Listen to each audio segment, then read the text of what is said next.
welcome back to By Myself But Not Alone. This is episode 34, Indianapolis, Indiana. At the end of the last episode, Michelle, Svet, and I got juiced on coffee and we hit the road for Indy.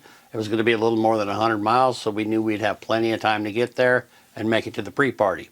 We got a good start on the day. We hopped on I-65, and before we knew it, we were checking into our hotel with plenty of the day left. We headed out to find something to eat, but we found a Goodwill store instead, so that's where our Indy adventure began. We spent about an hour or so in the store, and we learned that day that if you go to the Goodwill store with Svet, you're going to have one hell of a good time. I think we laughed more that day in that Goodwill than we had at any of the thrift stores along the entire tour. The big score of the day was a snow shovel for Michelle's daughter. She had been texting her back and forth, and in Wisconsin they got quite a bit of snow. When Michelle asked her if she shoveled the driveway, she said she started out to do it, but the snow shovel mysteriously disappeared. So we thought we'd send her a gift from the road, her very own secondhand snow shovel from a Goodwill store in Indiana. As we were leaving the store, we realized there was a Qdoba right on the corner of the little strip mall that the Goodwill was in. So we decided to head on over and eat. And again, we laughed the whole time. It was apparent to everyone that we were delirious from our travels, but we just had a really good time. Svet insisted that lunch was on him that day, but looking back, Michelle and I both agree that we had such a good time, it should have been on us. So I want to say thanks for the lunch and the entertainment that day, Svet. We owe you one. We had one more stop to make before hitting the pre-party, and that was the local liquor store. You may remember after the show in Cleveland, our friends Ryan and Brandon stopped by the car to pick up the bottle of Blacken that I brought from Nashville to hand off to Ryan. Before they took off, they decided to do a shot of Jack Daniels with Svet, and more accurately would be to say they did a shot and he turned the bottle upside down. And I was driving, so I didn't get in on that drink.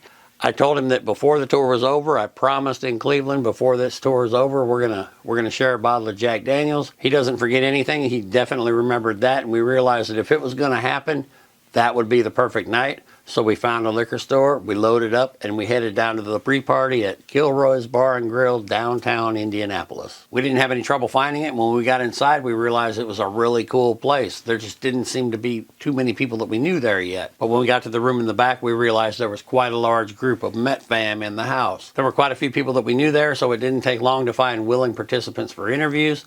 So I grabbed a drink, and one by one, I took them out to the patio in the back to throw my questions at them. I had a lot of fun doing that, but I eventually made it back in to see how Michelle and Svet were doing. They were having a great time, but we all agreed it would probably be smart to head back to the hotel, and as we started to say goodbye, one by one to all the people, I ran into my friend Wally. Earlier, he had told me to make sure that I found him before we left. He knew I was going to get busy with the interviews, but he said, just whatever you do, don't leave without finding me. He had brought me something and he wanted to give it to me, and he said we didn't have to run out to the car because a group of the guys from Texas rented an Airbnb that was actually attached to the bar.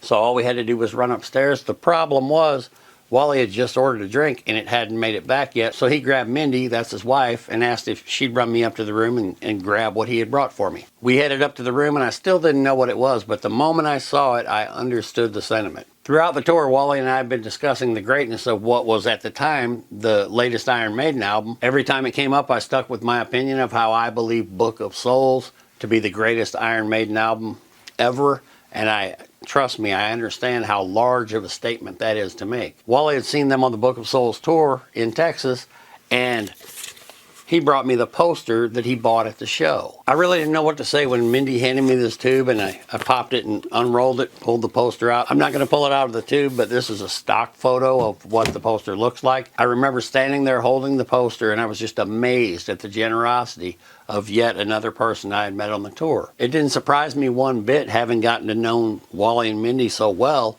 but it amazed me. Wally said he just wanted to thank me for the patches I had given him and the work with my channel, and he knew how much I loved the Book of Souls album, so that's why he brought the poster. That really gave me goosebumps, but I really felt that I should be the one thanking everyone who was so willing to participate in my project. So I want to say thanks, Wally and Mindy, for the poster, but more so for the thought that went into it. It meant a great deal to me then, and it means a great deal to me now. Thank you so much for thinking of me. So Mindy and I headed back down. I found Wally and thanked him. I found Michelle and Svet, and we headed back to the hotel to start Indy pre-party round 2. We had originally planned on taking it easy. We figured we could have a few drinks and then we'd finish the bottle the next night after the show, but that's not the way it went. Once that buzz kicked in, we were going for broke, and in a shorter time than we should be willing to report, the bottle was almost gone. I thought it was a fifth, but as it turned out, it was the big bottle, the liter. So we got drunk and we got loud, and I was really impressed at how well Michelle did in putting up with us that night. When I told her that the next morning, she just laughed and she said she wasn't drinking. She said if they would have asked us to leave, Svet and I would have gotten kicked out. Same if the cops would have showed up. She would have had to go down to the station and bail us out, and we probably would have been late for the show, and then we would have got to see her in a rage of fury. Fortunately, that didn't happen, and Svet, I just want to tell you, that was a night I will never forget. I was feeling pretty rough. I wasn't quite ready when they were, so I took them down to the arena, and I went back to the hotel to get ready at my own pace. I realized the only thing that was going to save me that day was a triple dose of McDonald's coffee, so that's exactly what I did. Then I headed down to the arena to join everyone else. The only bad news was in the time that I was away, all the closed parking filled up, so I ended up having to walk what seemed like 10 miles to get to our line. I finally made it up to the front of the building, and I was talking to a couple black ticket holders about the previous night, and I was actually trying to figure out where the black ticket line was when fellow black ticket holder Matt Trommer walked up and started talking to me. He said he had kind of been looking for me because he had something he wanted to show me, and he pulled this little round piece of wood out of his pocket and he handed it to me. He explained to me that he had some tools and he really enjoyed doing woodworking projects, and in the time that it had been since we had last seen each other, he had been working on this. I was just amazed at the detail, and he explained that he wanted to make something that would commemorate our black ticket experience. I was so impressed that I kept asking questions about the physical steps it took to make such a unique piece, and he didn't seem to mind explaining to someone who doesn't know the first thing about woodworking, what it actually took to make this. When I asked him how long it took to make, he laughed and said, "Too long." He was being lightheartedly self-critical, but he said he worked on that one and another one for quite a few hours. All I could really think to say to him was how awesome I thought it was that he took the time to craft himself and in the moment, one-of-a-kind, unique item to commemorate this experience. And what I meant by in the moment was after it was all over, a lot of us are probably going to think of things we could have done, but it would be too late. And obviously, many of us would find ways to display ticket stubs, pics, all the little souvenirs from along the way. But this would be different. He had something that he would be able to look back on and know that it was crafted in real time as the journey unfolded. I told him that it was really something special and that I really appreciated that he took the time to share it with me. I went to hand it back to him and he smiled and he said, "Oh no, it's yours. I made it for you and I'm really glad you like it." Everything I just explained to you is true. But the fact that he put so much time and thought into making it as a gift for another person makes it exponentially cooler to me. It's literally priceless. Another gift of the black ticket. So Matt, I know I've said it a couple times, probably more times than you really wanted to hear, but I'm going to say it one more time. I had no way of seeing that coming. That was an incredible gift, and it's one of my most prized possessions from the tour and in general. Thank you. So after that, I finally made it around the building to where the black ticket Unforgiven line was forming, and there was a very large crowd there. I got to talk to a lot of people. I got to meet several more black ticket holders who hadn't received their patches yet or given their black ticket intros. It was cold outside, but it was not unbearable, and considering the fact that we consumed nearly a liter of Jack Daniels the night before, I felt rough from the road, but I felt a lot better than I would have expected. The line wait that day was actually a lot of fun, and I almost forgot. I got to try some Australian treats. Our friend Claire was there, and she was snacking on some Vegemite flavored cracker chip things, and they were pretty tasty. The doors finally opened and the line went in to form another line inside, and right when I walked through the door, I saw Brandon Murray from Utah and Brian Robertson from California. They walked right up to me and they handed me a sticker. Now, as I always say, I exist in chaos, and just the other day I pulled this sticker out for this taping, but when I went to get it, I can't remember where I put it. But what it is it's a very high-grade vinyl sticker that they made. It's shaped like the black ticket, maybe a little larger, and it said, "Thank you for being part of this awesome experience." They were handing them out to people that they had gotten to know along the way, and just like Matt's wood carving, this sticker means a great deal to me because it was made and it was gifted in real time. So I'd like to thank Brandon and Brian for thinking of me. It was an awesome gift. We spent just a little more time in line, and pretty soon we were heading into the arena. The Bankers Life Fieldhouse is the home of the NBA's Indiana Pacers and the WNBA's Indiana Fever, and it's a very nice arena. There were over 17,000 tickets available and over 17,000 tickets sold, making this yet another on a long list of sold-out WorldWired shows. I got to talk to Jim for a few minutes before his set, and he was looking pretty rough. He said he felt like he might be coming down with something, and I told him it was good to know that I wasn't the only old guy that was getting his ass kicked by the road. I laughed and he didn't. I guess that's why he gets paid to tell jokes and I don't. Mine aren't very good. When he got up on stage, you would not have known he was feeling so rough.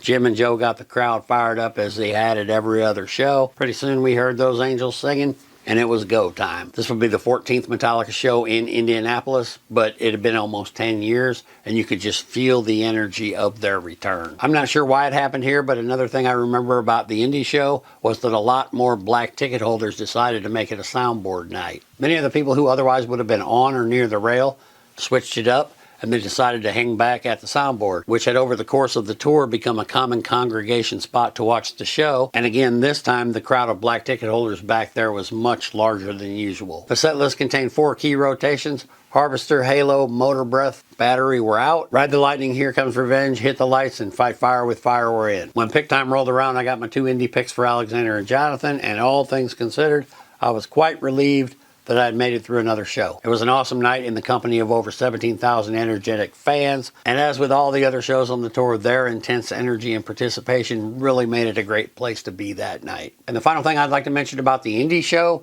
is that our good friend Jason Kroll, who's the chapter head of And Justice for Indiana and a longtime Metallica fan, finally got to meet the band that night after over 30 years of waiting. He had been talking about it throughout the tour, and each time he had done so, I could just feel his excitement. And the closer we got to this show, the more excited I got for him. When I talked to him after the show, he gave me a detailed account of what went down in his world that day, and I could just picture it as he told me. In total, there were 12 people on the experience. It was very small and intimate.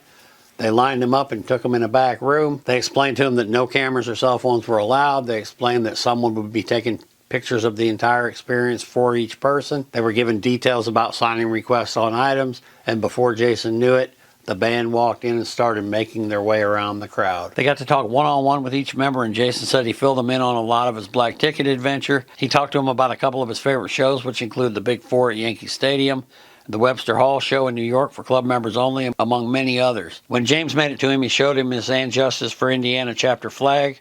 He said James really seemed to enjoy and appreciate it when he gave him the extra flag that he brought for him as a gift. The experience turned out to be everything that Jason had anticipated and more, and now he regards that day as one of the best in his life. So Jason, I just want to say congrats on achieving a lifetime goal, and I couldn't be more happier for you that everything went as well as it did. All in all, the trip to Indy was a great trip. We made it safely back to the hotel, and we were up the next morning for our final city-to-city run on the 2018-2019 WorldWired tour. I'd like to say thanks again to Wally for the Iron Maiden poster, to Matt for the wood carving, to Brian and Brandon for the awesome commemorative black ticket sticker. In each case, I thank you for the items, but I'm going to say it again, even more so, I thank you for the true gift, and that's the thought that went into giving. I'd like to thank the crowd in Indianapolis for the energy that you brought to the show. It's something that I was familiar with, as this was my 4th show in Indy, but once again, you did not disappoint, and you really made it a fun place to be that night. Thank you. You guys rock. And finally, I'd like to say, as always, thank you for watching. If you like what we have going on here, we'd appreciate it greatly if you consider subscribing to the channel. Give us a like, a dislike, whatever the case may be. Leave us a comment. Let us know how we're doing. Next stop, the grand finale in Grand Rapids, Michigan. We'll see you there. Until then, rock on. So who are you and where are you from? Jason Kroll. I'm from South Bend, Indiana. I'm the head of And Justice for Indiana chapter. My name is Andy. I am from San Diego. Just chilling here in Indianapolis, drinking at the pre-party. What are you drinking? Right now, rum and coke. There you go. That's a good start. We'll probably move up to some Jack and Coke. And then if they have the internight beer, of course, have a few of those. Top it all off. Absolutely. Alan Peters from Russell Shoals, Alabama. I'm Rob Bradley from Chicago. I'm Justin Bennett from Tulsa, Oklahoma. How long have you been a Metallica fan?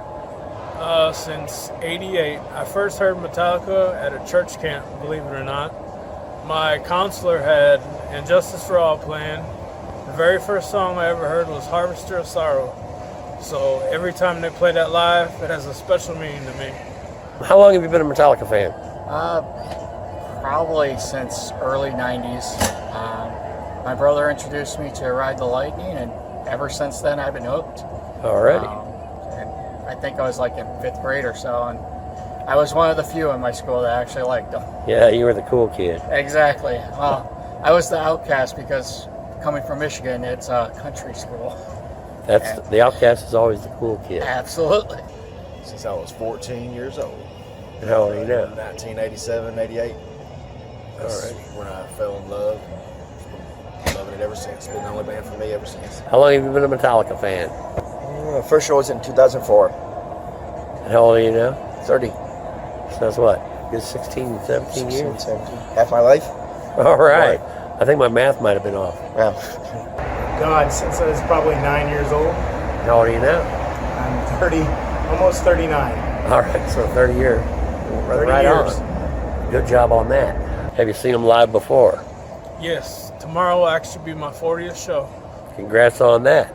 So 40 times, that's quite a bit. Is the music really that good, or is there more to it? It's more than music. It's family. It's friends. It's, we're all. That's part of the half of it. You meet people in different cities, and as you go different cities, that you keep growing and growing with friends. That's a good answer. So have you seen them live before? Yes. I've seen them probably 32, I think. Tomorrow will be. Right on. Congrats my first on one that. was the New Year's Eve Millennium Show. Oh wow. And I'm jealous I didn't make it to that. I planned on that many years and it didn't happen. yeah. But anyway, your interview, not mine. Have you seen them live before? First time I saw them live was in 89. So I've seen them live about 15 or 16 times now. Okay. How many shows have you seen? Tomorrow will be 84, I believe.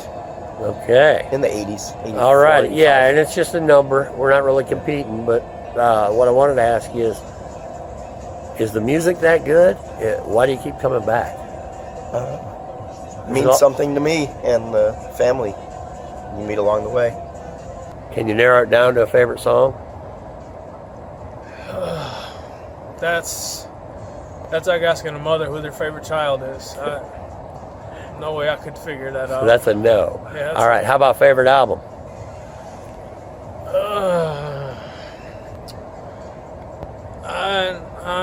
I really can't there either. I mean, That's fair. yeah, It's kind of a trick question. it's rough. I mean, it actually depends like what mood you're in. If you want like more thrashy stuff, you go to the early stuff. If you want more like riffs and that, you go to, like a little bit later, like Justice and, Yeah, no, it's kind of a trick question. yeah. How about final favorite? But do you have a favorite band member, past or present? No, I don't have a favorite member or anything, but one thing I wish I could have seen Cliff Burton at least once on stage. And you see a little bit of him every night, but no, I understand what mean, you're saying. You hear his legacy all the time. It'll never die with any of us because we're longtime fans and we'll always remember. Right on. We gotta keep his spirit alive for the new fans. Yeah, you just barely missed him. Yeah. Fade to Black would probably be my favorite song. How about album? Ride the Lightning, of course. That was my first introduction, so All righty. holds a special meaning. Favorite band member, past or present? Can you pick one? Or I like them equally. Obviously, I like guitar, so Kirk would probably be up there because guitar solos are amazing. Yep. Lots of wah. Mm-hmm. When he walks, you hear wah going by. Right on. Can you narrow it down to a favorite song? One single favorite song. Is that From the possible? Bell Toes. Oh, you didn't have to think about it. Yeah. How about favorite album? Master of Puppets. The perfect album. Yeah. It's classical music to me. So. Alrighty. Favorite band member, past or present? Can you pick one of them? I like James, but I like them all. I don't have a favorite, but got to go with the lead singer, I guess, or Cliff. He's the man. I know he's the brains behind the operation. So Yeah. So that's Alrighty. That's a good answer. Can you narrow it down to a favorite song? Nope. Whichever one's playing, my ears. That was always my answer. How about favorite album? My favorite album would probably be Puppets, but the album that means the most to me would be Saint Anger. Really? Yeah. That's my favorite. One of my favorite albums. Why does it mean so much to you? Rough patch in my life when it released. The raw energy of it. released a line of motion for me. Alrighty, and right age at the right time. Favorite band member, past or present? Is there one that you favor above the others, or? I can't pick a favorite. I mean, they've all contributed in some form, shape, even the ones that have no longer part of the band. Collective Metallica fan. Yeah. Can you narrow it down to one favorite song? Is that possible? Harvester of Sorrow. Favorite song? Favorite song. Right on. How about favorite album? Favorite album, And Justice for All. Alrighty, favorite band member, past or present? James. We come from all walks of life as Metallica fans. Do you mind if I ask you what you do for a living? I'm a machine operator. I do use a CAD table. Okay. Work for a company that cuts out like custom boxes and stuff. All right. Artwork on them. And Yep, I work IT, so I am master of the digital world. Anything computer related, I work on. I have a lawn care and landscaping business. So right now is my season. It's a little bit slow, so I'm able to do this. Yep. Works out good for me. You come from all walks of life. What do you do? What do you do when you're not touring around? Wish I was touring around. I live with my brother, his daughter. Help out. He's a freelance photographer.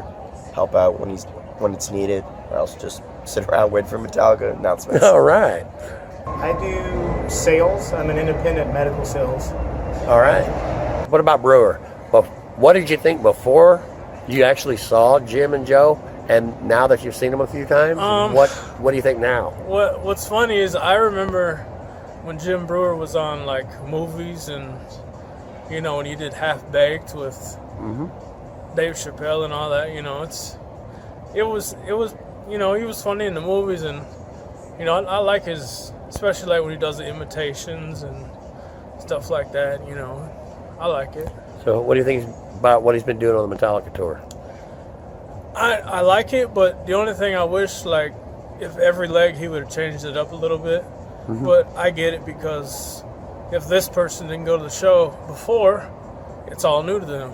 Right on. But us, black ticket people, yeah, we've seen it a million times, but we're not going to leave because our people are coming on next, right? I mean... Well, my first thoughts, I actually was really looking forward to it. I'm a fan of his comedy bits, and I assumed that it would be...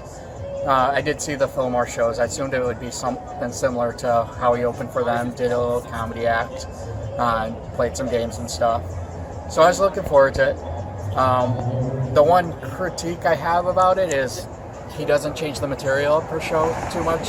So going to multiple ones gets repetitive. However, it is still funny. I still love it. That's bad on you because you keep going back. Yeah, I know. I keep on going. But when he comes to town and does an actual show, I'll probably see that too, because he has, he's only doing the little 20-minute comedy bit and asking audience questions and stuff. So. Sure. So you've been open-minded about it the whole time. Yeah. Alrighty. I was a little worried though. I heard I didn't go to the Madison show. I heard that it was bad. That wasn't all their fault, though. We won't get into that. I think they were thrown under the bus as a tour initiation, maybe. Yep. So I mean, that had me worried because I was going to the Grand Forks show. I'm like, oh no, but Grand Forks, he was amazing at it. So. They turned it around, and they've been on that wave ever since. Yeah. And what do you think now that you've seen it a few times? He does great. I really like Jim. I knew who he was. I haven't really been to any of his shows or anything. Remember from Saturday Night Live. I didn't know how that would go without opening band, but I'll miss him. I'll miss I think he's done a great job. So. Okay. Him and Joe both. What about Joe? Joe, I love Joe too. Is that what you started to say? I talked over you. Yeah, and Joe's been great too. I think they make a good team. So. Yeah, he really compliments the act. He's been he's a real kind man. He's been good to me. So. I knew of Brew's stand-up in like SNL days because I started doing improv in Chicago for a couple years. I didn't really, sat down and watch his stuff. Like, I actually go to YouTube and type in his stuff. But I knew of him, and tour went on. It just got better and better. Get you doing pretty good on the tour? I mean, I can't say no because that would be a straight out lie. Exactly. I tell everybody we'll run into him in 20 years and he'll recognize us. I mean, he's your friend now, isn't he? Yeah. Not putting your words in your mouth, but No, he's become just as part of family as everyone. what do you think about I know. Joe? Joe's Shout out to awesome. And he was actually doing a show in Chicago before the tour started. Mm-hmm. I didn't know who he was. Now I know who he is. Crazy thing is, didn't even know Brewer was going to open it in Vegas, my first show. Ended up going to a private entrance VIP line and ran into Brewer. He basically found out where I needed to go and what line I needed to stand in. So you met him before you saw him perform. I did, yes. That's pretty awesome. Yeah. And what do you think now that you've seen him? He's amazing. And if you can get his attention, he loves to take care of the kids and get all the new members and all the new family people taken care of. Do you have one person in your life? Well, you told me where, but is there one specific person in your life that you credit with turning you on to the band in the first place, or how exactly did you come about becoming a Metallica fan? You know, like I said before, it was the counselor at the church camp. You said that earlier, didn't you, counselor? And it was funny because when I got home the next day, I went to the mall and I bought every album from Kill 'Em all the way to Justice. So it was over. Yeah, it was over. One fell swoop. Created a monster. Okay, so you told us your brother turned you on to him. Yep. I always ask, is there one person in your life that turned you on? You told us that already. Oh. And I am in shorts, and it is 32 degrees out. We were going to get to that. Every time I've seen you, which is many times, you've got the shorts on. Can you tell us about that? Yep. I get hot really easily, so starting in high school, even in Michigan, wear shorts all winter long. And that's all I've done. Yeah, I put on a winter coat here and there, but shorts, t-shirt, that's how I go. Well, this begs the question: Did you wear shorts to the Millennium Show? I did. However, I did not wait outside because I had seats. Okay. I was probably 15 at the time, New Year's Eve. I take that back. I was 16 and I was with my mom, so we had to get seats. She would not go in the pit. So was she with you, or were you with her? She was with me. She is not a fan of heavy metal. Is she still not? She is still not. She's too loud for her. Alrighty, hey. She likes Barry Manilow, though. Hey. Yeah, Barry's got some game, Mom. yeah, that's true. Alrighty. The fun story about me wearing shorts, I think it was the Death Magnetic Michigan show. Mm-hmm. We were supposed to get early entry. The band announced that and stuff. Me being a dumbass that I am, assumed that, early entry would be we pick up our tickets and then go inside. No, we picked up our tickets and waited outside for about 2 hours. It was -2, and I was shorts, t-shirt, no coat. Did you learn a lesson? No. People still remember me today, though. You're a legend, dude. I am a legend. I've actually, several people have referred to you as the guy in the shorts. Yeah. I say San Diego. Yep. Well, now I'm San Diego, but San Diego. yeah, San Diego. There we go. That's my name for you. Perfect. Is there one person in your life that you credit solely with turning you on to the band in the first place? Or how did you come about being a Metallica fan? She doesn't know, but she let me borrow the Ride the Lightning, and I never gave it back. But her name's Vanessa. If she sees this. But, Friend of yours? yeah. Old friend? Old friend from 14, 15 years old. So. Do you have one specific person in your life that you credit solely with turning you on to the band in the first place? Or how did you come about being such a Metallica fan? Well, my first show I went with a friend from high school. Who's no longer my friend. We'll just leave it at that. But it was always, the music was always playing on the radio. It was just never registered to me. I knew who it was, what it was about. Right on. Hi, Joe. We're editing you out. We might leave him in it. Do you have one person in your life that you solely credit for turning you on to Metallica, or how did you become a fan? I do. His name's Robbie Stevens. He lives in Colorado, and in fact, just the other day I told him on Facebook, you're the reason I know who Metallica is. All right, so shout out Robbie Stevens. At home. Final question, and I will leave you alone. If the band members themselves should happen to see this, do you have a personal message for any or all of them? We just want to know, we love you guys and we respect everything you do. You meant so much. You got me through really tough times in my life. There's no way I could put it into words. I mean, You did real good yeah. in what you just said. You came close, but I understand what you're saying. Yeah. It's hard to It's hard to hit with words. Final thing, and I'll leave you alone. All If right. the band members themselves should happen to see this, do you have a personal message for them? Any or all of them? Keep rocking on, man. Thanks for the ride. So that's all I got to say. Appreciate the ride. It's been a good one. So thanks for sticking together. So, hanging in there. One final question, I'll leave you alone. If the band members themselves should happen to see this at any point in the future, do you have a message for any or all of them? Just thank you. I don't want to overcomplicate it. No, it's all in my heart. If the band members themselves should happen to see this at any point in the future, do you have a personal message for any or all of them? I want to say thank you. I was the lucky winner of the All Within My Hands Foundation. So I am ticket 251, and I wouldn't be here today if it wasn't for that foundation and being able to help you guys out. Love you guys. Keep rocking. Hope to see you for another 30 years.